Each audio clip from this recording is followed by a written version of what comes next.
asalaamaaleykum mbokku internet IJAD TV asalaamaaleykum waa Sénégal ñëwati nañ daal di jàkkaarloo ak yéen sëñ ak yéen waxtaan ki nga xam ne taamu ngeen ko ci suñu ay écran muy suñu conseiller nekk suñu lépp nekk kenn koo xam ne à chaque fois de indi touche am ci li nga xam ne moom mooy doxalinu réew mi ak li nga xam ne moom mooy situation réew mi surtout actualité muy Major Kandji ñu daal di ñëwaat pour siq ak moom def round-up de toute l'information bi nga xam ne daw na dans la semaine ñu leen di sant ba di leen gërëm di nuyu. maa ngi lay fay Sam di kontaan ci émission hebdomadaire bi parce que maintenant on tient entre guillemets le crachoir de l'actualité tous les samedis. C'est ça. Merci. Merci beaucoup yéen a ko déggandoo donc samedi bu nekk dinañ am ak moom benn rencontre boo xam ne dañuy waxtaanee actualité politique actualité sociale et people bi nga xam ne moom la suñu réew di déroulé toute la semaine ñu koy sant bu baax di ko gërëm ci disponibilité boobu surtout. alors tey Major dañuy commencer ci li nga xam ne moo yëngal fan yi nag Sénégal mu daal di agité muy la situation des motos de la régularisation bi nga xam ne état du Sénégal daal dina ko en tout cas jagleel moto yooyu ne li tax tey mu am manifestation bëri ci réew mi naka nga gis ci situation boobu est-ce que régularisation bi li ko état bëggee dina mën a amee noonu ou pas. état moo am le devoir de régulariser et que le citoyen dafa war a soumettre ñu régulariser ko mais affaire moto Jakarta affaire circulation yooyu moto yi au Sénégal il faut que police ngay dénk mission bi maanaam police il faut que police ngay dénk mission bi la première phase mooy Sénégal dafa bëri deux roues. ok première phase mooy policier bi ñu identifier deux roues Sénégal yëpp deux roues yi bi ñu ko identifier bu ko police identifier dafa am deux roues yoo xam ne ñoom am nañ CNC jaar service de ñun régulariser seen bopp xam nga ñoom amuñu problème mais moto yee nañ dafa bëri des moto usines gos sax dañuy fabriqué moto leen c'est-à-dire dañuy jël benn daggit France jël benn daggit Algérie xaw ma jël benn daggit Belgique léegi nag police boobaa moom mi nga xam ne nekk situation bi moom gendarmerie mais police koy diriger yor affaire yi day tax police ñëpp lay identifier tous les détenteurs de moto da leen di identifier jël seen signalement identifier leen ak moto bi bu boobaa nag police mooy indi léegi dafa am moto yoo xam ne police day indi benn genre immatriculation police boo xam ne genre châssis lay doon police moo koy def et par région bu nekk mu am identifiant léegi nag bu ñu jëlee identifiant yooyu police bu nekk ñu identifier ba pare xam ku ko moom à l'état léegi nag information yooyu nag léegi mën nañ ci coordonner ñoom ak service des mines ba nga xam ne dañ koy def dans le système central jaari immatriculation moo léegi ñu dugal ci système central bi ba nga xam ne léegi booy jaay nit moom boo ko defee acte de vente bu ñëwee fi ñu koy nitee bu ñu interroger dana jaay te léegi nag il faut identifier chaque fois les gens qui ont des motos ñu identifier la pour que ëllëg day tax léegi nag jakartaman profession la léegi nag yow bu ñu identifier moto bi identifier le propriétaire des motos léegi nag maintenant si tu veux faire la profession de Jakarta léegi da ngay wut genre licence de conducteur de Jakarta c'est la même chose xam nga mën nga am permis moto doo Jakarta mais c'est comme ça léegi nag celui qui veut exercer la fonction de Jakarta moom day dem am licence Jakarta am immatriculation encore à part ak gilet ak kartam voilà nga xam ne bis boo jàppee nit ci circulation mu Jakarta te amul gilet amul carte nga tëj ko soo ko bettee mu jox ko keneen nga jàpp ko léegi nag bu boobaa da nga leen di fermer léegi nag ku indee moto Sénégal il faut par force nga dem police mais day am ay bureau yoo xam da nga koy créer bu demee police ñoom ñu identifier moto jox ko benn immatriculation li ma lay genre immatriculation lay doon boo xam ne police sa koy def ba pare police moo koy communiquer service des mines ñu dugg ko ci logiciel bi ak ci database boobu nga xam ne moom la ñuy créer léegi nag tout le monde aura le permis aussi ça c'est tous les conducteurs de moto et détenteurs maintenant nag le problème de Jakartaman en question sera une profession boo xam ne da ngay demander autorisation de l'exercer léegi dëkk bu nekk nag tu auras l'autorisation d'exercer la profession de Jakarta dans le département dans la région léegi nag loolu muy deux phases da ngay identifier moto haute et là-bas les Jakartaman aussi ils doivent suivre un état parce que l'État doit avoir le droit d'immatriculer et de légiférer et de réglementer toute profession là dans le pays voilà léegi nag s'il y a des problèmes de cherté et autres ça peut se discuter mais ça ne nécessite pas de tout casser et de se rebeller quoi il faut pas se rebeller on a constaté dañoo constaté ni borom moto yi parce que dañuy def sorti keroog rek ñun waaw gis naa leen il faut faire partout ils ont fait ça Ziguinchor Kaolack tout ça c'est pas normal donc ñoom ñi dañoo jàpp ne Ousmane Sonko lu mu leen digoon def ko dañoo politiser dig bi c'est mal comprendre le discours le discours politique pour prendre le pouvoir il faut jamais parler aux gens une redevabilité individuelle c'est redevable à quelqu'un directement En politique, si tu le fais, tu auras des problèmes. Ok. En politique, tu amènes un projet et tu respectes le projet. Ok. Et là, c'est pour l'intérêt de tout le monde. Ok. Mais quand tu as dama bokk ci combat yi goos yi wax yooyu yëpp ak waxuñu woon ni wax ni mais même bu leen ko waxee mënta nekk mënta am et puis état de fonctionner donc il faut qu'il aille travailler se conformer aux lois et règlements parce que lañ dem nañ sama gis te xam ñoo xam ne gis naa ci benn boy bi amee problème outrage ak Demba Ka mais pour moom waruñu ko jàpp parce que projet bi la bokk quoi donc il n'a pas compris donc il faut qu'il se mette dans la tête que un projet politique n'est pas un intérêt crypto-personnel. Un projet politique ne peut pas être redevable à quelqu'un crypto-personnellement. Et maintenant, c'est le cas. Parce que c'est le cas, réclamer, mais ça va puiser de tout azimut. Et chacun, moi, quand je regarde une émission, mais il va passer, qu'est-ce qu'ils ont dit? Il y a un pasteur qui me défier Ousmane Sonko. Pasteur, c'est Ousmane Sonko, et c'est lui seul et tout court. lu waaye am seen wax ji bari jëg yëpp c'est Ousmane Sonko il faut mu clair nag damay am habitude di ko kàcc quoi mais gis naa ni ci wax di balbalu mais il faut qu'ils arrêtent le leadership de Ousmane Sonko vis-à-vis de Pastef n'est pas contestable non franchement ils n'ont rien dit ils n'ont rien fait dañ doon def yooyu ay dégâts collatéraux mais s'il y a ça c'est eux qui les a amenés au pouvoir hein, et seul. Il n'y a pas une autre compétition. Ah bon? Donc, Falidou Keita, le mouah de Wahne. Mais il n'a rien à dire. S'il a une référence politique, c'est Ousmane Sonko. Ah bon, le monde ko bañ. Mais loolu bu ko waxee xalaatee la ko wax. Mais moom bu doon Ousmane Sonko dana mën a nekk am fay di liggéey fi muy liggéey di am li muy am. Non, il faut qu'on arrête ça. ñoom ils n'ont rien à dire. ñoom leur combat là et tout c'est Ousmane Sonko et lui seul. waaw moom kese loolu dañ ko war a reconnaître. non il faut ñu reconnaître que ñoom loolu ñoom bu ñu ko commencé wax sax ñun on aura des pierres à l'édifice. non mais c'est de l'ingratitude. dëgg la mais ban kan moo ñëwee Pastef di wax di bëgg a génn Ousmane Sonko di am looy wax. nañ def deux parties ak Ousmane Sonko xool. ñoom benn député di ko. dëgg la loolu moom c'est clair. c'est clair nag. loolu c'est clair alors donc situation bi noonu la demee nga gis am na ñëpp ñoo xam ne dañoo dem ba les opposants du Pastef sont dans le projet. C'est ça dans eux.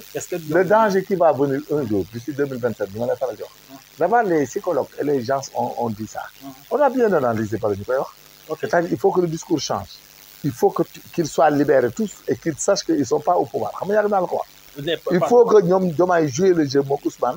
Le Pastef n'est pas au pouvoir. C'est ça l'erreur qui va les refaire. Non, l'erreur dit. Et puis arrangez-vous. Donc, nous comprendre. Il ne faut jamais accepter même que c'est Pastef qui a gagné et qui est au pouvoir. C'est une technique. Donc non, comment communiquer? Non, il faut dire que nous étions dans une coalition, Pastef n'est pas au pouvoir. Point barre. Nous sommes à l'Assemblée nationale, nous sommes allés seuls aux législatives et nous avons gagné l'Assemblée nationale. Oui, l'Assemblée nationale. Maintenant, bis bu ñu war a présenter, on va se présenter. Mais c'est Diomaye président qui est à la tête de ce pays. Et c'est le président Diomaye qui a la plénitude et la capacité de nommer qui il veut et de faire ce qu'il veut. Nous ne pouvons rien réclamer de droit à ce régime. C'est une technique de communication. Et puis, il faut que les libérer pour que les élèves gagnent de liggéey. Ok, en tout cas. Sinon, ils vont aller tôt ou tard seen kaw la jëm. Parce que boo demee ay Touba Mbacké mais gis ñoo xam ne dañu toog xaar ku nekk boo ñëwee benn jour xool benn leader di wax ak moom boo demee wax ak télé kooku dig la amul lu mu lay wax parce que va pas dire que mënuñu dara ci yow. Donc il faut arrêter tout de suite et leur faire comprendre que Pastef n'est pas au pouvoir. Je répète, pour régler ce problème et calmer ces gens, il faut tout de suite leur dire maintenant que Pastef n'est pas au pouvoir. Nous n'avons rien à déclarer de droit au président Diomaye. Parce que loolu mooy discours. Oui, tout à fait. Waaw parce que c'est Diomaye président qui est président. Ils étaient dans une coalition. ñëpp di ci biir. Parce que même situation boobu naroon na dégénérer bu ñu nommé Awa. waaw moom gis naa muy yow mais gis naa yu bari di ci wax. Femme bi même li mu doon wax c'était pas méchant. C'était l'histoire de la fréquentation des lieux qui a amené tout ce problème. Que ça soit complot ou pas. ah France dañu naan y a une tombée waral ay gars. ci olof noonu lay wax. boo ko jàppee noonu. il faut régler ce problème et l'occuper mu jàll. juge nañu ko condamné woon bi. Les faits sont amnistiés, je pense. Ça ne fait pas de l'amnistie, non? Hein? Mais il faut aller vers l'avant et terminer cette histoire. Mais ku wax nga naan moo waxoon li waxoon la li wax kii ñëpp a wax. xam nga bu ñëpp waxee ba pare. da ngeen di raser les murs. arrêter continuer parce que actuellement on est dans une gouvernance nationale. Et que nous avons besoin d'être gouvernés parce qu'on ne peut pas nous aussi nous permettre d'entrer dans une catastrophe intellectuelle, sociale, tout quoi ce que vous voulez. Il y a beaucoup d'exigences et beaucoup d'urgences à régler. Mais à ce rythme-là, mais c'est égal à zéro. Hein? On peut rien, on n'aura rien du tout. On finira par être dans une crise jamais égalée et que là-bas, les choses ne seront pas contrôlables. tout à fait donc mu nekk lu am solo donc waa Pastef en tout cas discours c'est pas au pouvoir il faut et puis ce qu'on a constaté mooy que ne biir Pastef au-delà de Ousmane Sonko bu affaire bi dégénéré c'est lui la seule personne bi nga non Ousmane rek la ñu tudd mën naa wax xam nga je lui avais dit ça avant ñu ne way dafa contre gars mais je lui avais dit nee naa ko gis nga rythme bi ngeen di def nii nekk vous allez tous avoir des problèmes et puis les gens problème yi am loolu la benn nit sax dafa mënta porter tous les ministres c'est-à-dire le problème qui se pose présentement mais je vous dis il va aller à l'usure parce que s'il pense à la place de tous ces ministres là du costume top mais tout le monde le suit comme ça il y a rien qui règle il y a rien qui règle c'est-à-dire moom laa leen wax dans les couloirs là si on peut anticiper sur les communications et autres mais il y a des ministères pour chaque affaire chaque contexte il faut le contextualiser vis-à-vis du ministère qui nous concerne ce ministre là doit porter cela et lui il sort il dit que notre gouvernement wax li nga xam ne domaine bu nekk tu l'affectes à quelqu'un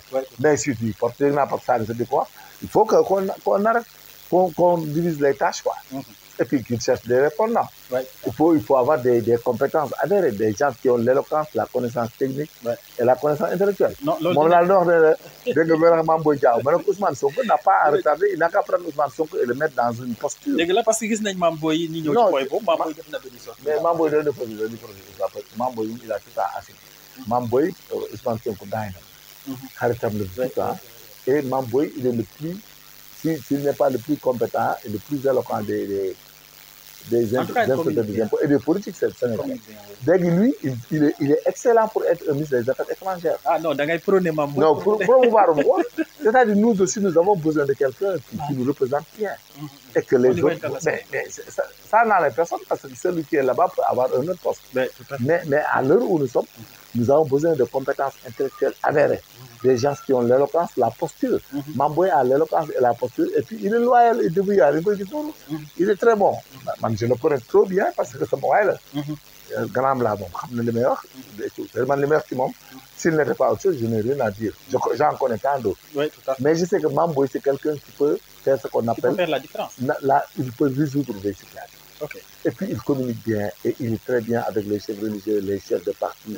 Les gens, et puis il est simple. Oui, et puis il a soutenu le projet depuis. Non, il les a soutenus et il avait soutenu tout le monde. Bourg de Bindef, on a compris, bon, avec les choix là, qui nous ont amené toute cette situation. Mais je pense que si ils ont eu des alliés, c'est le meilleur des alliés, et il n'y a personne de meilleur que lui, à part Diomaye Ousmane, qui est parti bon. Personne n'est plus bon que lui. Oui, tout à fait. Et que lui, sa partition au sein de ce parti-là, ça ne fera que les protéger et les aider. C'est lui qui va les servir, mais pas eux qui vont les servir. Voilà, parce qu'il est très compétent et il est normé. Mame Boye est normé. En tout cas, je pense que qui dit PM Ousmane Sonko avec Bassirou Diomaye dinañ dégg appel boobu nga lancé. Non, je connais Mame Boye, il est normé, il est bon. S'il l'utilise, ça va les soulager. Tout à fait. S'il utilise Mame Boye, il sera soulagé. Je le connais, il est capable de faire beaucoup de choses. Surtout dans les histoires de relations internationales, ces histoires avec les Français et autres, là, Mame Boye, c'est quelqu'un qui peut aller en France, parler avec les gens, ils vont l'écouter, il va sympathiser. Il va soulager Ousmane Sonko en fait. Donc, il peut le soulager. Hein. Mais je te jure, s'il n'y a pas un gars comme Mame Boye, mais il ne pourra pas aller loin. Sa monture là, il va l'aménager 3 fois avant d'arriver au point final. Ah oui. Tiens, kon appel baa ngi noonu. Xam naa président Mame Boye Diao dina dégg appel boobu ñu ngi koy nuyu. Waaw, il n'a qu'à le prendre rapidement. Amul sax xaar. Mbaa du amul xalaat. Aïcha ñu jàll ci beneen point ñu ngi gis ne fan yële à travers li nga xam ne mooy installation base armée française sur les pays africains, notamment au Sénégal. Sorte bi nga xam ne le président Macron defoon na ko di Ousmane Sonko daal di ci nit tontu ko loolu nag indi ay jiifi jàppa ñu gis ne loolu yaakaar naa ne suñu ministère des armées. C'est ça, je le dis tout le temps, il ne devait pas répondre. C'est-à-dire, non, il n'a pas le temps même de répondre. Et puis, ce n'est pas son job de répondre. C'est pas ça, c'est ça. On doit réagir en tant que non, c'est pas le président de la République appelé, il n'a qu'à laisser Diomaye le répondre. C'était à Diomaye de répondre. Non, un président de la République, il est répondu par un autre président de la République. Ok. Ou bien il est répondu, on le répond par les affaires étrangères. Ok. Mais un président, un premier ministre qui gère son gouvernement autre, parce que dans la coopération internationale, les ministères peuvent aller en France, les gens peuvent aller ici, aller tout à fait. Et puis tu as vu que Sonko, même qui Macron a personnalisé Ousmane Sonko. Ok. Il l'a personnalisé dans sa réplique.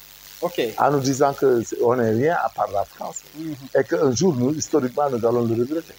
Ok. Mais est-ce que le monde y a ces menaces à l'endroit du PM, à l'endroit du... Non, c'est-à-dire qu'on maire à quoi. Ok. Et puis qu'on maire aussi, il peut tout faire et tout dire. Hein. Ok. Et puis nous sommes dans l'ordre mondial. On doit faire bien menace. Nous devons faire bien conflit. C'est-à-dire, il faut qu'on arrête de sous-estimer les conflits. Ok. Le Sénégal, dans le monde,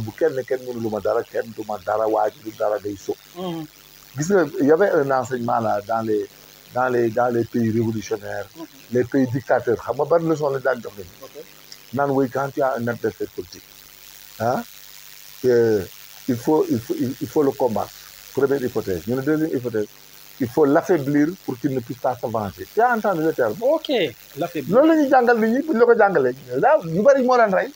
Beaucoup de régimes et de chefs d'État. Même Nyom Cheikh Touré. Entre nous, Nyom Cheikh Touré, il est nous Cheikh Touré du PS. Non, les Cheikh Touré à l'époque, les Cheikh Touré président. Ils avaient cette Cheikh Touré président. Oui, ils avaient la même pratique. Maintenant, il faut combattre l'ennemi, il faut l'affaiblir plus qu'il ne puisse pas se venger. Ok. Après déjà, le terme se venger, c'est quelqu'un qui a un côté. Oui, d'accord. Mais malheureusement, nous sommes dans un monde où les gens savent se venger. Ok. Ok. Léegi amul koo xam ne mënut a fay loolu def nit mën na fay. Tout à fait. Le terrorisme que tu vois là, mais voilà le terrorisme il est en train de nous massacrer. Lim ñu yàqal France yàq ko États-Unis yàqal ñu ko même en Afrique. Le Bénin dégg naa ko dégg dañ leen a laal. ak Niger xaw ma Burkina Faso. Mais on tue des innocents. Un militaire, des militaires qui sont dans un poste qui sont des innocents, des gendarmes innocents. Et tout ça. Mais ngeen di defante. Imagine les histoires d'Amadou Koufa là, il est en train de se venger au Mali. Parce qu'il dit que on était en train de l'affaiblir et de pour qu'il ne puisse pas se venger. Mais Amadou commençait à venger. Mais il a pris notre maraboutal là. Mais c'est un petit dans la sécurité au Mali. Un chef religieux quand même qui ne peut pas, qui se déplace et on l'enlève comme ça. Même ça veut dire que quand il se déplace, cette sécurité devait être gardée. Gardée, oui, tout à fait. Moi, si toutes ces choses-là, la monnaie on l'a fait. Moi, avec les malades, il faut l'affaiblir, il faut le combattre. Pour qu'il ne puisse pas se venger de ce prédateur. Voilà, donc tout ça, n'entrez pas dans ça. Nous sommes dans un monde où il faut tout régler, il faut tout négocier, il faut discuter et faire la force de résolution des questions. Et pour cela, dans un gouvernement, il faut prendre des compétences avérées. Il ne faut pas prendre des animateurs, des gens qui animés. Non, de façon, non, si ces gens-là étaient très engagés, très outillés, ils n'allaient pas laisser Ousmane Sonko porter tout. Oui, donc, ils sont d'une part de l'entrée, non, c'est-à-dire. Il a évalué, il a peur que des gens aient des manquements. Oui, parce que il y a des insuffisants. Quand tu es prévenu, tu évalues les gens, parce que tu n'as pas le choix. Tu les évalues, tu les prends, mais finalement, tu verras normalement que ce qu'on appelle le répondant. Macky Sall était arrivé à ça, il n'avait plus de répondant. Oui, tout à fait. Oui, finalement, il n'avait pas de répondant direct, des gens assis. Bon, avec Mamboy, mais c'est ces gens-là qu'il faut porter avec courage. Et puis, c'est eux qui ont les moyens de soutenir comme une armée, un lieutenant. C'est courageux, c'est ça qui est un État. Les gens de la lutte là veulent prendre l'État. Mais c'est évident que nous sommes un État normal olympique. Mais il a assumé, il faut assumer. Tout à fait. Il a assumé, il a refusé, il a assumé et il a raison. Parce que c'est comme ça que ça doit marcher. Il faut que nous ayons une honnêteté intellectuelle. Alors, nous devons négocier avec des gens. Vous ne pouvez pas donner les lignes, vous ne pouvez pas l'État. On est vers des olympiques. Ils ont le stade, ils n'ont qu'à aller faire ça là-bas. Mais sinon, ils n'ont qu'à aller à Amadou Barry et ailleurs. Mais des gazons, des nangam, des comme ça, il a raison, il a bien fait, il n'a qu'à continuer. On n'a pas besoin de l'argent là, quelqu'un qui met du rock propre. C'est comme ça qu'on veut. Il faut gérer l'intérêt public et les choses publiques, c'est normal. Il a raison, il ne donne pas l'État. Et personne ne va le suivre, comment l'appelle-t-on le réprimander. C'est bien mesuré et c'est bien décidé. Hein. Oui, c'est nous qui là, stade normal olympique là, mais qui est là, il nous dit tout. Des gaz, boy, vous m'avez dit. Ouais, non, d'un coup, ouais, vous n'avez pas de 3 millions, voilà 7 millions, mais ils vont te gâter 40 millions. c'est une erreur, c'est une aberration. Tout à fait. C'est bon, on l'encourage. Naka continuer comme ça. Oui, tout à fait. Merci, C'est c'est pas bon. attaqué. Oui, tout à fait. Naka ko bul attaqué léegi DG. Dame, Foofu bàyyi attaqué nekk na bàyyi attaqué. ah Dame moom du may dara. nee ko na continuer liggéey bi yoon muy def lañ ko sax. c'est ça qui nous a. Très bien. waaw c'est ça. Aïcha, directeur yaa ko déggandoo Dame Mbodj. Naka continuer comme ça. Oui, tout à fait. Se concentrer dans ça et c'est bien. Macha Allah. Merci beaucoup. Alors ñu jàll ci beneen point, la situation des ASC yi ñoo xam ne dañuy ASC yi moom heureusement nga fàttali. damay rappeler ministre de l'intérieur. ministre des forces armées. ASC yi dama dégg. ñu dem leen former à instruction sur le tir ak armement. non mais ñoom dañuy assurer sécurité. non dañu leen a initier armement ak tir. non dama ne est-ce que ñoom comme. waaw loolu la sécurité mais amuñ droit tirer arme wala ñu manipuler leen. bu ñu leen manipuler bu ñu leen jàngalee arme. jàngal leen tir ñu jàng tir wala def benn institution militaire. ils échappent à l'autorité civile. ils doivent être à la police. police corps lay doon chef police moo leen di commandé. ñu hiérarchiser leen ñu am discipline ñu def ci ay règlement même amay juridiction leen di juger am tout. parce que on ne peut pas prendre 10 000 personnes ñu leen di jàngal ay fetal ñu nekk avec des di ma porte après. Là, j'interpelle le ministre de l'Intérieur, il faut que les ASC soient sous l'autorité. Non, le ministre de l'Intérieur ou le directeur des ASC? Directeur bi civil. Voilà léegi nag moom dafa erreur ba dem jàngal leen fetal ak arme. soo ko defee donc loolu la warutoon def. non warutoon def bu ko defee rek dootu mën a ko commandé. alors loolu dama bëgg léegi nga génn ko ba mu leer. une corporation professionnelle. dans un état de droit. quand vous les initiez aux armes. en masse, en groupe. Ça doit être un corps disponible, structuré, géré, avec des règlements, des caractères, des tout. Ça ne peut plus être. Ça veut dire une police armée. Ok. Quand vous formez des gens en police, vous les armez autres, il faut un décret normal, un régime police, un règlement, et puis il faut qu'ils soient même hiérarchisés entre eux. Mais le dire, c'est quoi le danger? Le danger, c'est le revêt de la médaille. Mais même si vous avez avec des problèmes, il faut aller chercher des gens. Se rebeller. Mais on ne sait jamais. Dans un état normal, un service de l'État ne peut pas faire des instructions sur la manipulation des armes et autres et échapper de l'autorité de la gendarmerie et de la police. Il faut qu'il soit un corps hiérarchisé, structuré et bien détaillé. Mais un corps beaucoup formé à armes, à IST, institutions civiles et autres, ça échappe à une autorité civile. Il ne faut pas avoir un chef civil comme ça, d'une manière verticale. Non, ça ne peut plus être. Parce qu'il faut une hiérarchie. Okay. Parce que l'armée est là. Mais sinon, il faut que tout ça soit réglé. Donc, d'un corps attaché au ministère des Forces armées. Non, c'est la police qui va gérer ça. Il faut que le chef de la police ait une direction de ça. Gère cette direction, nous devons texter. Embaucher les, hiérarchiser les, nous commencer à on nous pousse des gradés de la police, des policiers qui vont gérer des groupes, des pelotons, des nangam. Nous avons défini une mission par des textes et par des décrets. Nous avons un espèce normal, nous commençons à avoir des grades. Nous avons un système de grades là-bas. Nous avons des comme la police, nous avons un corps à part, mais qui vient là-bas, des agents, des chefs de Nangam, de Nangam, brigadiers, je ne sais pas si vous voulez. Okay. Mais c'est la police maintenant qui doit éduquer ce corps. Okay. Ce corps doit être retraité. Il faut presque à la police nationale. Parce qu'ils les ont inscrits aux armes. Il ne faut plus être commandé par un civil et un politicien de ce. Ce n'est pas légal. Ah, donc. Non, c'est grave. On ne fait pas. Je ne vais pas les enseigner les armes en USA. Ok. Les gens ont dit erreur. Vous ne pouvez pas faire leur statut. Ce n'est plus normal. Il faut un statut. Il faut un décret pour créer un corps carrément. Il faut que le corps ait un règlement, un curriculum de formation, une hiérarchisation et l'accès aux grades, aux différents grades et tout, et les missions, tout doit être défini. Okay. Et puis quand ils sont initiés aux armes, il ne faut plus échapper à l'autorité directe du chef de la police. Okay. Pour voir, vous devez aussi nous dire soit il faut que ça soit, il faut qu'il est à la tête. À la tête des ASC, il faut un policier en activité, un militaire. Mais vous pensez qu'il était gendarme? Hein?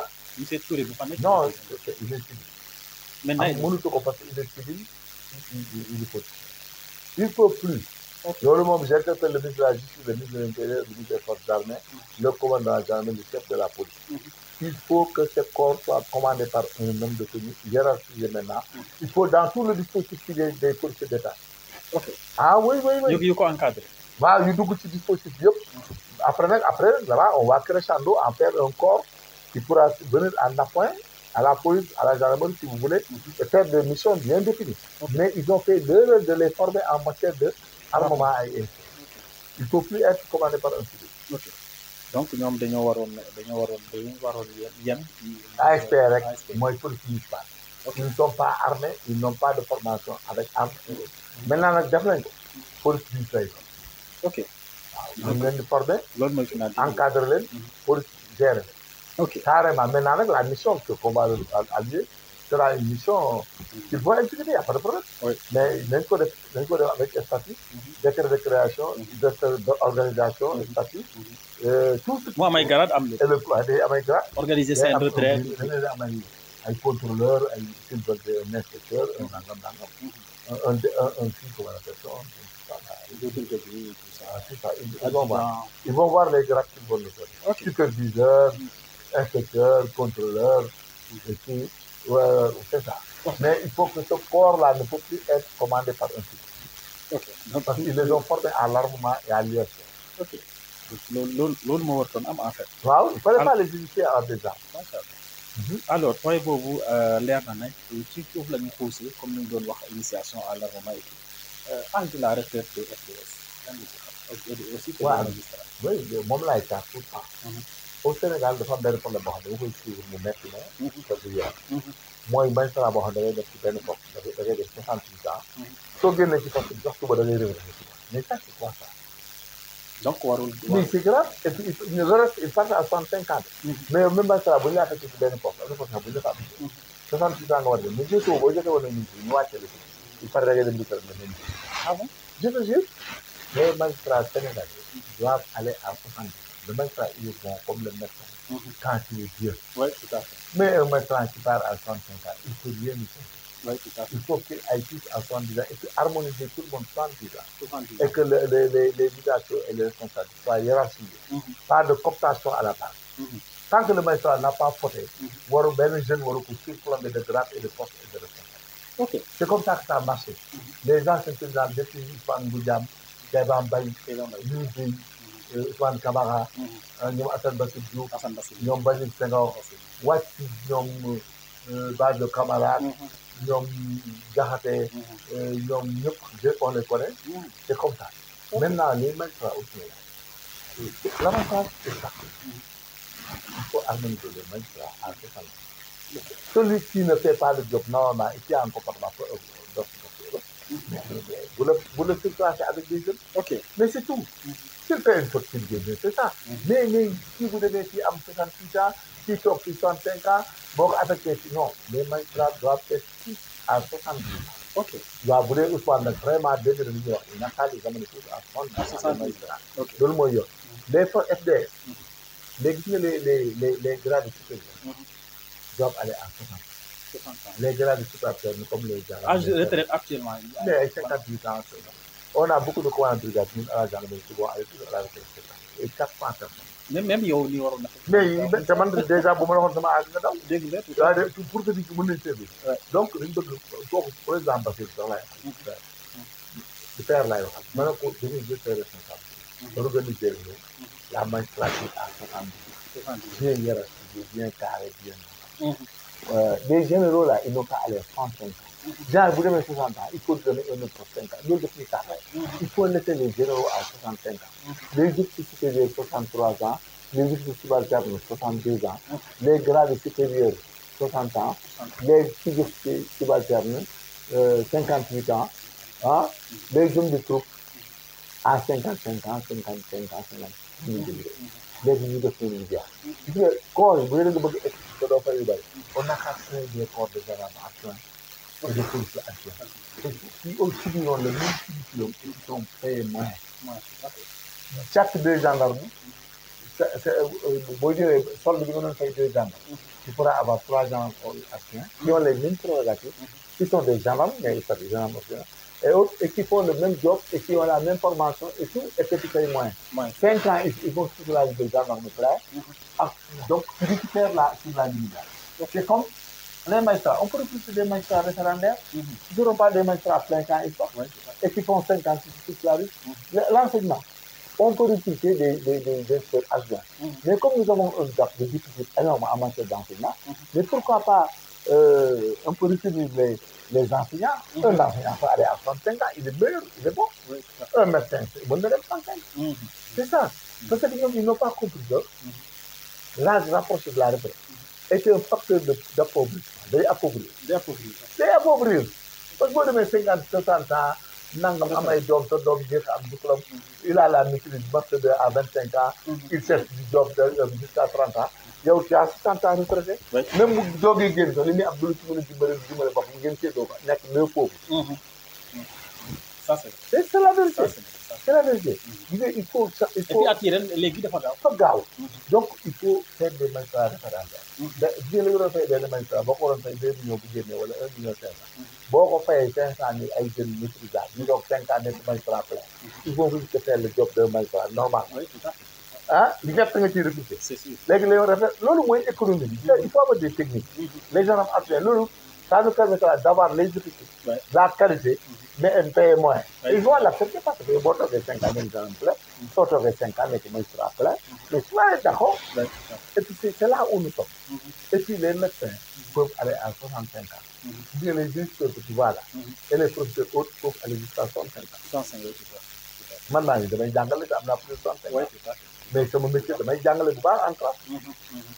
mais bu ma laa nekk tey boo ma joxoon benn pays bu nekk en culture dina ma def formel ay gendarme ay officier ay nangam mais damay dem léegi jël samay daal ñoom def curriculum bi di leen former. donc ñun il faut qu'on aille là-bas. et puis pour ñu équilibrer sax pour magistrature. pour que magistrat yi dal. du am loolu ngay wax du am faiblesse du am maguy du am ay mouchard du am dara. tous les magistrats doivent aller en 70. Et puis ça, c'est légitime, c'est légal. Parce que moi, il arrange qu'on ait des magistrats âgés, des gens sages, des gens qui comprennent, ont expérience. Un magistrat, il sort, bon, il maîtrise en 25 ans, 27 ans, ils sont que 35 ans retraités. À mon avantage, 35 ans, c'est quoi? Non, c'est rien du tout. Gendarmerie, il y a 36 ans, voilà, donc les magistrats, il faut les mettre harmoniser les tous. Les instituteurs sénégalais mën na dem ba 60 ans. Les instituteurs professeurs tout ça réew mi mën na 65 ans. léegi gis nga les médecins mën na dem 65 ans. gis nga les gendarmes là commandant brigadier yooyu yëpp mën na dem 60 ans. léegi officier général mën na dem 65 ans. officier supérieur 63 ans. officier subalterne 62 ans. grade supérieur 60 ans. grade subalterne mooy sergent yi. subalterne yi nga yóbbu leen 58 ans. 56 ans. Tout à fait. Mais là-bas, tu as un pays équilibré. Et tu crées des corps, tu payes moins et tu as des effectifs. Et puis tu enseignes le même curriculum, avec les mêmes statuts et les mêmes pouvoirs dans les droits et devoirs. Et là-bas, c'est un traitement que tu vas faire. Et c'est comme tu disais, pour le travail des jeunes, il ne faut pas faire le travail des jeunes alors que tu n'as pas fait l'analyse de besoin en formation. Mais tu ne fais pas d'ABER. Et tu veux dire que il faut un centre d'orientation des jeunes. Et le centre d'orientation des jeunes, c'est les ABER. Mais Macky Sall qui est une maison de la jeunesse dans les mais dafa daanu foofu même moom dafa daanu. on leur avait tout le temps da ngay def analyse de besoin en formation la wax da ngay évaluer jeunes yëpp nga xam ni ñii dañoo am bac ñii am maîtrise ñii dañoo am métier amul nang boo paree ci ngay def le centre d'orientation. Ok dafa am ñoo xam ne buñ amee métier dañ leen di placer en entreprise di jàppale entreprise. Ok pour ñu fay liggéey. ñu def la su ko rek toi-même c'est ça. C'est là-bas où tu crées. Mais si c'est Sénégal, c'est une belle pour nous. Il faut des services agronomiques. Il faut que l'État développe des services du terre arabe à 100 hectares par comme État du pays voilà. État des pays en fait yok. Des bails gars bay État du pays du yok. Ok. L'État dépend même des services d'élevage. Au ranch de données. L'embouche bovine des moutons, des changes de variété, des variété, pour amener le maximum. Et la viande là, que tu vas prendre là. Mais les camps là, bon, les qui fait du rebondis, on leur vend ça comme si c'était du prix. Pour nourrir tous les militaires sénégalais. Mais même les étudiants, les universités. Tu pourras de moins en plus avec 100 par jour, mais si tu fais du bon business. Non, plus de 100 Voilà. et puis les moutons tabaski yooyu da ngay jaay. da ngay mujj def. le lait là nga en mag yi mag. créer une industrie. et puis créer des sociétés état mais avec gestion libre. qui crée des sociétés état avec gestion libre. c'est-à-dire comme l'ONCAD ay Sodeva ay Sonacos. ak yooyu da ngay créer yooyu ngay créer. et puis tu les fais en évaluation tu leur donnes des objectifs. les prix périmètres rizicoles là. tu amènes tout le nécessaire les travailleurs qui sont là-bas ils sont payés à leur salaire ils n'ont rien à voir. mais pose une question bu bokk ci kii bi est-ce que am nga relation ak ministre de l'agriculture et de l'élevage. non j'ai pas de relation. non faw nga wut relation bi nga. mais bien sûr loolu mooy seen problème ñoom ñaar. pour moi c'est extrêmement important mais ñoom ñaar ñoo war a def ay techniques la. et puis il faut lever des fonds à la banque agricole comme à la BND. à BND oui. et puis il faut même aller chercher des factures un prix boo xam ne il a besoin de trucs. oui comme la Chine. waaw da ngay ñëw ñu ne la ñun on a besoin de chair. on a besoin de brebis on a besoin de vaches. on a besoin de ça mais le Sénégal pour nañu ko fournir. bu ñu donné ça on vous fournit chaque année. on fait ce qu'on appelle du reporting. agriculture bi ngay dégg ñu naan autosuffisance. gerte gi manqué. même la Sonacos doit fi. oui ñëpp a war a dégg. Sonacos dañ jël benn 1-2 milliards. bay def reporting jël gerte. dëgg la jaay ngooñ. ngooñ boobu nag bu boobaa le ministre de l'élevage da koy jël. dans la promotion de l'élevage développement le centre de développement. de l'élevage. boobu yu nekk rek ngooñ moom bu Sonacos daf koy jaayal. moom bu paree mu jël yàpp di ko jaay les sociétés sénégalais ñu bëgg dem jënd ndax. non c'est technique. il faut des chaînes de valeur. mais ñun comme nous n'avons pas des marchés des champions yoo xam ne ñeneen nañu investir ci agriculture. sénégalais bu am xaalis gëmu doon ci ñun gars yi dañoo ñëw. non Sénégal béykat yi baadoola lañ. non ba et puis que gars yi am xaalis Sénégal léegi bâtiment la ñuy dem. toog seen kër di liggéey di leen. sa bâtiment bi dem. duñ ko lekk duñ ko naan. nga jël sa kër di liggéey. soo ci defee benn 1 milliard 4 mois ci faut trouver ay 200 000 avec ak 2 millions 3 millions. léegi di lekk rek ba dee. léegi investissement noonu la. da ngay investir 4 mois nga am 5 immeubles. yow bu nekk 3 millions 4 millions day am 20 millions. ngay lekk di naan sa immeuble du bouger mètre. voilà léegi ville boobu c'est pas de l'économie. Si c'est les bâtiments là. Même on dit dans d'autres théories économiques que le jël sa 100 millions 200 millions def ko ci benn bâtiment perte la. da nga war a dem def ci jox def transport def espace yëpp dans le domaine de nangam pour gagner et développer. mais les gens ne croient pas. tu verras pas un américain wala nangam bind ay kër rek dafa am ay agence yu koy def mais gars yi bu ñu amee xaalis di créer société di ko développer ay Apple ay Microsoft ay yooyu ngay gis. la pharmacie là au Sénégal. Il n'y a pas un commerçant sénégalais qui a 2 milliards, mais ils ont de l'argent. Pourtant, il pouvait aller faire la pathologie, faire des études avec le centre de panne, les centres d'exploration. Nous, au Sénégal, on a besoin de tel type d'antibiotiques, tel type. Mais vous le créez et vous le vendez moins cher qu'importé. Et que là, ça va marcher. Tu mets 5 milliards, tu vas te retrouver presque avec 500 millions de mois. Parce que da ngay jaay Sénégalais di ci liggéey nga def ci benn produit bu baax bu am valeur bu am teneur ah li ngi nii ñun fromage de gruyère sax kenn du ko defar Sénégal. non kenn du ko mais c'est extrêmement grave fromage de gruyère bi ngay gis kenn du ko defar Sénégal dañ koy lekk ñoom lépp dañ koy importer. dañ koy lekk dégg naa guddoom ak yooyu seen crevette yi ñu ngi yàq kenn du ko jënd alors que war nañu ci am usine yoo xam dañ koy jël di ko def au frais ak di ko def séché et puis di ko def ci ay boîte nga xam da ngay jënd sa crevette mu ñor da ngay jël assaisonné dugal fële yooyu yëpp il faut le développer. ñu ngi nii le ceebu jën là que nous avons. mais ceebu jën ñu waroon nañu yegg moment yoo xam ne le ceebu jën là mais on sait jamais c'est une puissance économique sur le domaine culinaire. le ceebu jën là on pouvait aller jusqu'à ce que. ceebu jën Penda Mbaye. waaw bu loolu lañ dem ba am ay boîtes yu ñëw ci di ko def à l'étranger parce que ceebu jën. ñu koy importer muy def mais yaasa bi ngay dégg mais boo demee di xool boo demee ci àll bi xam nga daal. waaw yaasa bi nga venu chez toi manger bi yaasa bi ceebu jën. waaw mais ñun xam nga pays bi rek da nga war a inventer. waaw ça il faut oui tout à fait. Voilà maintenant mais nous ne le faisons pas. On n'invente rien en fonction de notre culture. Oui, tout à fait. C'est-à-dire finalement nous sommes embourbés dans la dépendance de l'étranger. Et à chaque fois nous crions l'étranger, les soirs nous notre. Mais il nous laisse demain, on ne soigne pas demain, tout le monde va mourir après. Oui, tout à fait. Wallahi. Mais maintenant li ñuy wax nii on peut rien créer. On peut rien créer. C'est des créations. Le matériel électronique là que nous avons, l'informatique, mais rien du tout. Si aucune télévision l'étranger ne vient, mais notre télé tombe en panne, mais c'est terminé. Oui, c'est terminé. Mais qui auto yeeg lépp non, on crée absolument. Donc il faut que nous mooy l'évolution. L'évolution bi nag c'est l'autosuffisance alimentaire. Le changement de l'art culinaire. Ce que nous mangeons et ce que nous utilisons. Et puis l'arrivage ñu xool. et coton bi ñu béy ko defar ay textile ñu defar ay wuti ñu defar ay comme lépp dëgg la pour capter mais ils oublient que ils parlent de l'importation mais un pays qui n'importe pas n'aura pas de taxe de douane. Il non faut non faire attention. oui dëgg Dans ce cas de fait, il faut que tu crées une il faut qu'il y ait des ressources internes. Et que ces ressources internes-là, pour qu'elles ne soient bénéfiques, il faut que tu aies de la bonne technologie. Parce que si tu n'as pas la technologie, vous tenez. dëgg la En fait, cere bi mënoo ko def en boîte ci fara déedéet cere bi pour nga def ko en boîte. cere laalo cere laalo cere séeréer en boîte nga ñëw jënd 1 kilo wala 2 kilos. dëgg la ñëw teg tissu bi ci idée bi. waaw tàngal waaw mu nekkaat cere. waaw mais il faut des techniciens. oui tout à fait mais ITA mënu ko. ba tey defaru ko. ITA ba tey defaru cere. cere bon ceebu jën c'est exagéré. ak yooyu mais le couscous dafay teg. réglé buñ laalo ak buñ laalawul. ak yëpp doon nañu heure bi ñun Sénégal.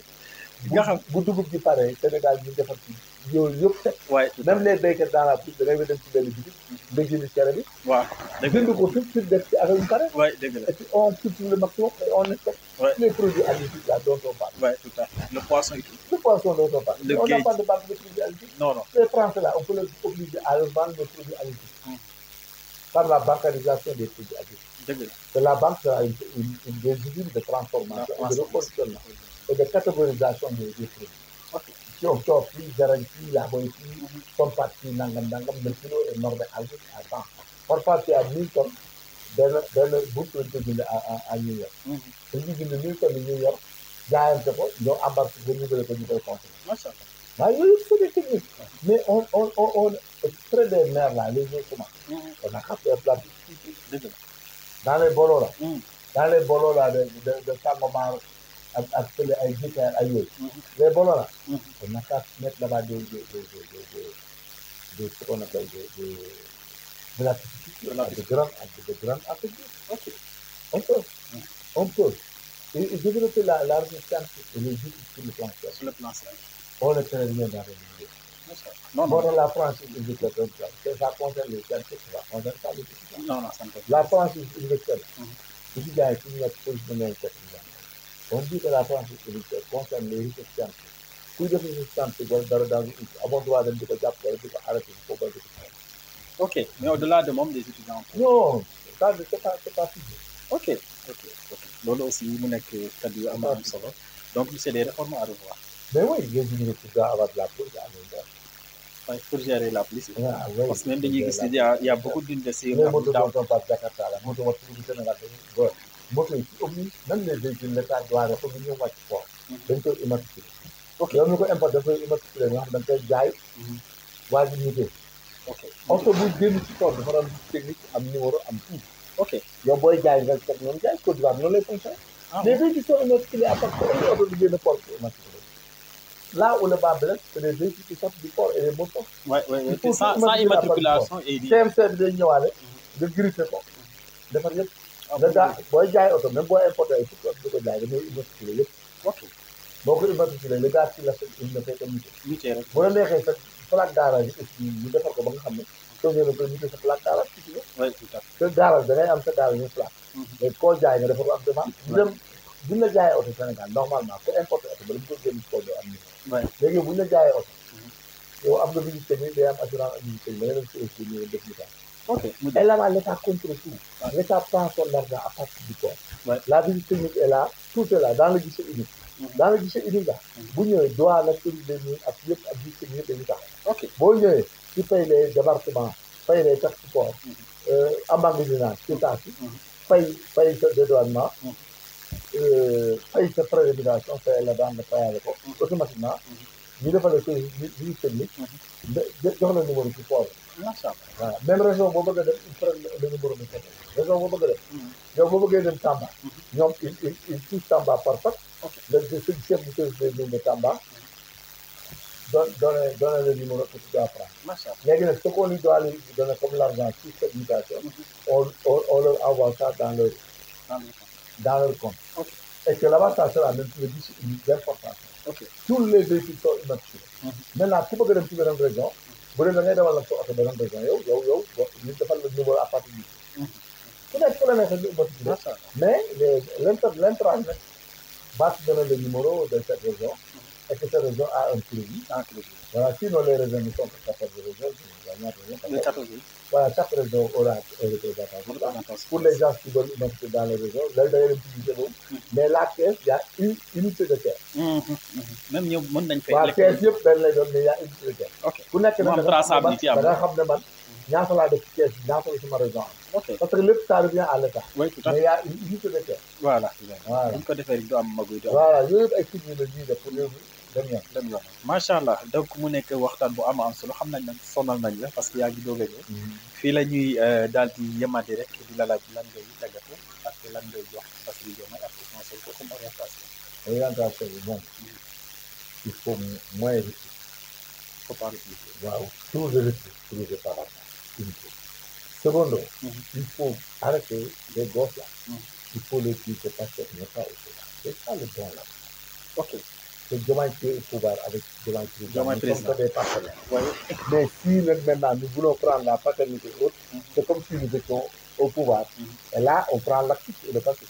Ouais. C'est-à-dire là, vous n'avez rien à dire et l'autre, vous expliquez. Et qu'il faut que les gens sachent au Sénégal, que les citoyens sénégalais sachent. Participer à un projet politique ne veut pas dire qu'on doit se demander tout personnellement. Non. C'est dangereux. Oui, tout à fait. Mais il faut la rectifier. Il faut prendre aussi des compétences. Ils ont fait de sorte qu'ils ont des compétences, ils sont d'autres. Mais Mambo Diawa et Boubacar Kamara, c'est des compétences. Oui, tout à fait. Mais j'ai dit qu'il ont aussi fait du Boubacar Kamara. Mais il ne faut pas qu'il mieux que lui dans des domaines qui ne faut pas citer au port. Et par exemple, il faut les prendre dans des postes où il faut développer et défendre l'intérêt du Sénégal. Donc, nous le disons, et puis j'insiste avec insistance et j'interpelle les gens sur la limitage des magistrats, la limitage des généraux. Il faut 65 ans, c'est pas la peine qu'on les donne dans les ambassades. Il faut laisser les ambassades aux diplomates. Les généraux n'ont qu'à rester dans le corps jusqu'à 65 ans, ils partent pour faire le Dembaï. Moi, je dis, mais c'est comme ça, il faut qu'on ait des grandes armées, des grandes entités. Ouais, mais c'est comme ça la vérité. Un ministre, tu ne peux pas enseigner jusqu'à 65 ans. Ouais. Un homme sapien là, mais c'est égal à zéro. Mais c'est là où on doit aller d'abord. Tout à fait, tout à fait. Vraiment, je pense que le développement humain, il est important. Pas occulté aussi. Il faut qu'il y ait l'espace de pénitence. Les gens doivent être aidés. La police ici, j'ai eu des chefs de police, il faut le régler.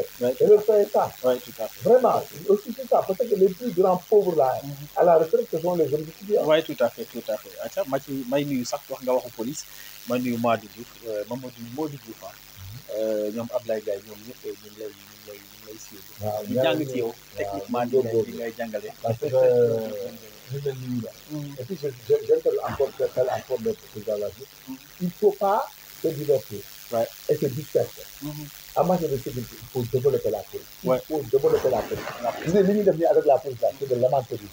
Finalement, ça n'aboutira à rien, il ne faut rien faire. Il faut d'abord monter en puissance, am ay laboratoire, dem ay chromatographie, dem autopsie, am ay labo, am ay tout. Les polices là doivent avoir des moyens de locomotion. Il faut une police urbaine nationale, bien sûr, des quartiers en civil. Il faut faire une montée en puissance de la police réelle.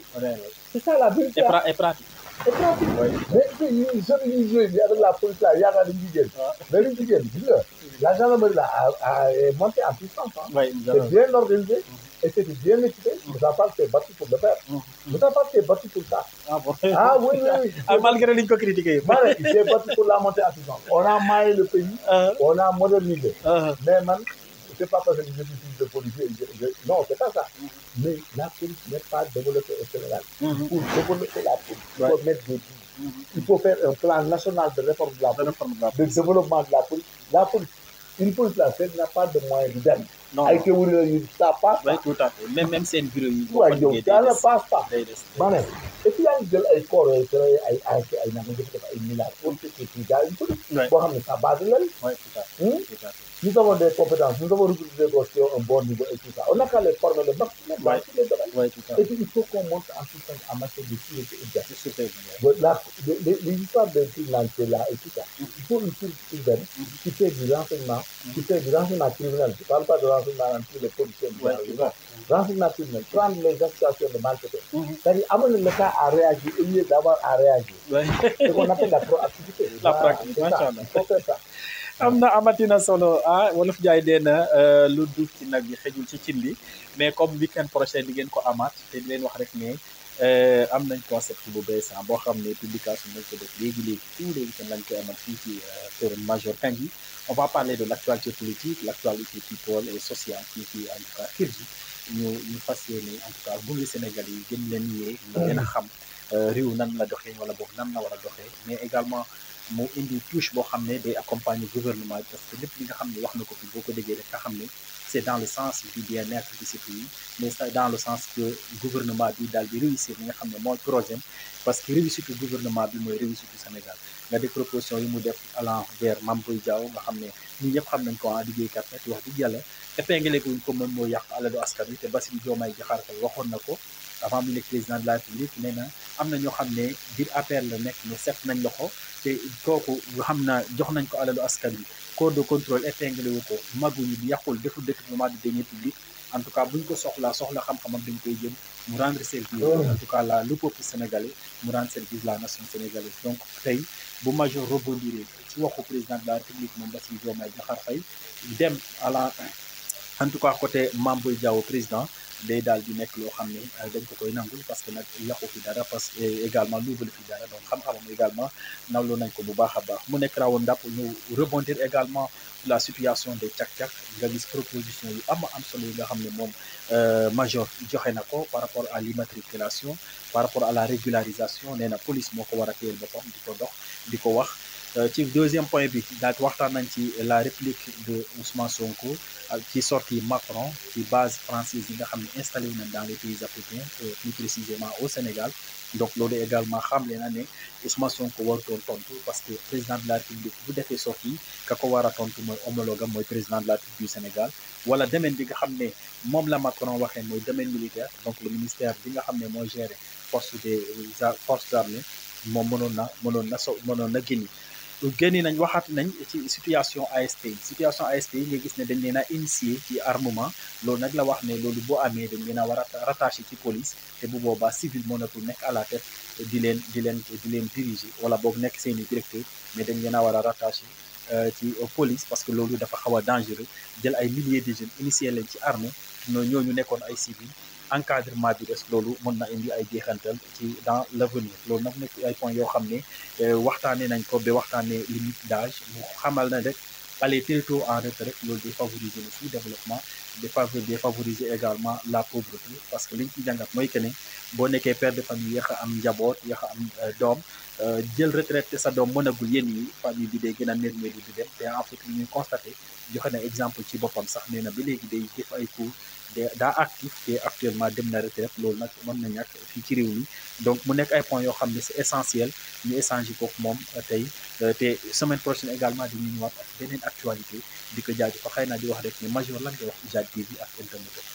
non ben je suis vraiment parce que c'est des développements yoo xam ne ça permet à quelqu'un qui peut régler quelque chose devenir quelque chose faire des examens faire des concours être un bon leader même dans le cadre du travail ñu liggéey tout le monde et ñu ko gis ci biir ministère bi ils ont intérêt à suivre parce que vous faites un débat boo xam ne on fait le développement linéaire dans les sciences quelconques la science policière la science juridique la science sociale et ça le permet d'avoir des connaissances vraiment adhérer dans la gestion du quotidien des citoyens macha allah merci beaucoup donc abonné leen ko te restez scotché sur la chaîne xam ne rek chaque jour dinañ leen indi ay entretien ak ay nit yoo xam ne boo leen dégloo rek doo leen dëkk li tax ngeen ñàkk seen connexion ak seen temps donc Major ñu lay sant bu baax di la gërëm di gërëm nag njaboot bi di nuyu sama yaay di nuyu également sama rak yi nga xam ne ñu ngi ci kër gi te yaatal ñu saa yu ñëwee rek mu nekk suñu kër xëy xaataluñu benn côté donc ñu ngi leen di sant bu baax leen gërëm te di sa ñaan yàlla suñu borom jàmm sax ci kër gi ñu leen wax au revoir et